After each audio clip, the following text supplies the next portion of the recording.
విశ్వనాథ్ గారు ఇక లేరు అని వార్త వినగానే నిజంగా చాలా బాధేసింది. భగవంతుడు ఎందుకు తొందరపడి వారిని తీసుకెళ్ళిపోయాడు.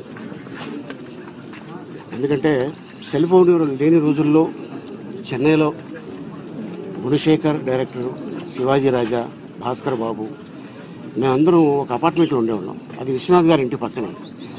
సెల్ ఫోను అంటే ల్యాండ్ లైన్ కూడా లేని రోజుల్లో మాకు కేర్ ఆఫ్ అడ్రస్ విశ్వనాథ్ గారు అనగానే అందరు మేనేజర్లకు తెలుసు విశ్వనాథ్ గారు ఎక్కడ ఉంటారో. ఎందుకంటే వారి ఇంటి పక్కనే మేము అపార్ట్మెంట్లో ఉండేవాళ్ళం. మా కేర్ ఆఫ్ అడ్రస్ విశ్వనాథ్ గారు. అండ్ అలాగే రాజమండ్రిలో శ్రీపాద జిత్మోహన్ మిత్ర గారు మా గురువు గారు ఆర్కెస్ట్రా చేస్తున్నప్పుడు నేను వెళ్ళి మిమిక్రీ చేశాను. అంతా అయిపోయిన తర్వాత అరే రారా నన్ను పిలిచి సినిమాలు యాక్ట్ చేస్తావా అన్న. ఇస్తే ఎందుకు చేయమండి అన్న.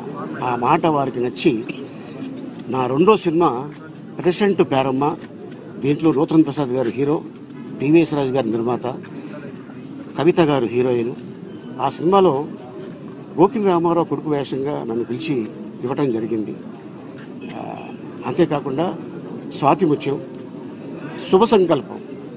అంటే నేను రామారావు గారితో ఒకే ఒక సినిమాలో ఒక చిన్న వేషం చేశాను, ఆటగాడు అనే సినిమాలో.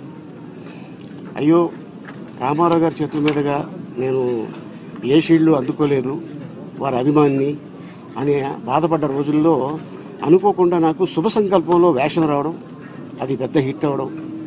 ఆ సినిమాకి రామారావు గారు చీఫ్ మినిస్టర్గా ఉండగా ఆయన గెస్ట్గా రావడం, ఆయన చేతుల మీదుగా రామారావు గారి చేతుల మీదుగా నాకు షీల్డ్ అందుకోవడం నిజంగా అది మర్చిపోలేని రోజు. సో ఈ రోజున అంత గొప్ప దర్శకుడు విశ్వనాథ్ గారు. ఆయన సౌండ్ ఇంజనీర్గా ఇండస్ట్రీకి వచ్చి దర్శకుడిగా మారి ఆదిత్య సుబ్బారావు గారి దగ్గర పనిచేసి అద్భుతమైన కావ్యాలు తీసిన గొప్ప దర్శకుడు తెలుగు ఇండస్ట్రీకి ఆయన.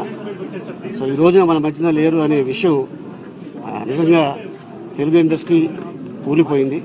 సో ఈ సందర్భంగా వారికి, వారి కుటుంబానికి ప్రగాఢ సానుభూతి తెలుపుతున్నాను.